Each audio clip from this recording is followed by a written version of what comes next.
जन्म लेने के उपरांत प्राणी पर 3 प्रकार का ऋण होता है। पहला देव ऋण, दूसरा ऋषि ऋण और तीसरा पितृ ऋण। पितृपक्ष के इन 16 दिनों में श्राद्ध प्रक्रिया में उपस्थित होकर तीनों ऋणों से मुक्त हो सकते हैं। किंवदंती है कि चंद्रमा की ऊर्ध्व कक्षा में पितृलोक स्थित है, जहां हमारे पितृ निवास करते हैं, जिन्हें हम आंखों से नहीं देख सकते। जीवात्मा जब इस स्थूल शरीर से पृथक होता है, उस स्थिति को हम मृत्यु कहते हैं। हिंदू मान्यताओं के अनुसार 1 वर्ष तक प्रायः सूक्ष्म जीव को शरीर नहीं मिलता। मोहवश वह सूक्ष्म जीव अपने परिवारजनों एवं घर के आसपास घूमता रहता है।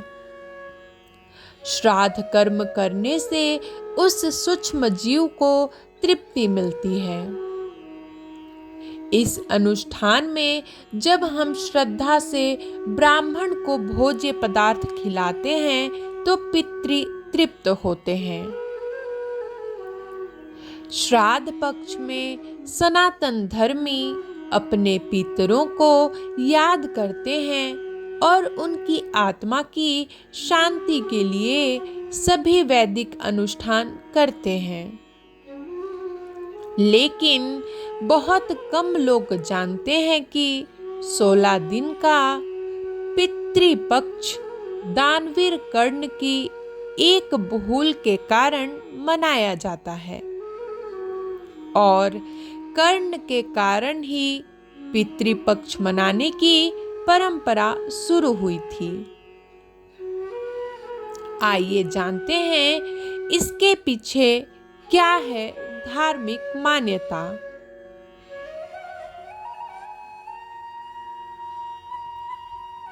पुराणों के मुताबिक पितृपक्ष में दान पुण्य का विशेष विधान होता है और इसका फल जीवात्मा को स्वर्ग लोक में प्राप्त होता है। दानवीर कर्ण अपनी दानवीरता के लिए जाने जाते थे और जीवन भर उन्होंने गरीब और जरूरतमंदों को धन और स्वर्ण का दान किया। अपने दर पर आने वाले किसी भी व्यक्ति को उन्होंने बगैर धन दिए लौटने नहीं दिया। लेकिन कर्ण ने अपने जीवन काल में अन्नदान नहीं किया। अंतिम समय में जब कर्ण ने मृत्यु लोक छोड़ा और स्वर्ग पहुंचे तो खूब सोना दिया गया और खाने के लिए कुछ भी नहीं दिया गया।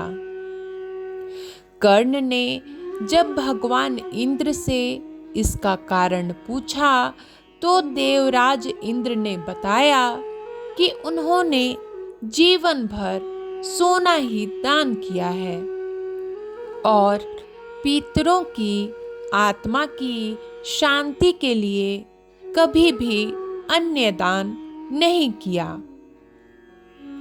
इसलिए उन्हें अन्न नहीं दिया गया। तब कर्ण ने इस बात को लेकर अनभिज्ञता जाहिर करते हुए कहा कि मुझे अन्नदान के महत्व की जानकारी नहीं थी। कर्ण को जब अपनी गलती का एहसास हुआ तो उन्हें अपने गलती को सुधारने के लिए एक बार 16 दिन के लिए धरती पर भेजा गया था। इन 16 दिनों में कर्ण ने अपने पूर्वजों को याद करते हुए तर्पण किया और भूखे और गरीबों को अन्न दान किया और फिर स्वर्गलोक चले गए। ऐसी मान्यता है कि तभी से 16 दिन तक पितृपक्ष मनाने की परंपरा चल रही है और इस दौरान लोग अपने पुरखों को याद कर भोज का आयोजन करते हैं। साथ ही इस बात का भी ध्यान रखना चाहिए कि पितृपक्ष के दौरान यदि कोई भिक्षा मांगने आए तो उन्हें कभी खाली हाथ नहीं जाने देना चाहिए।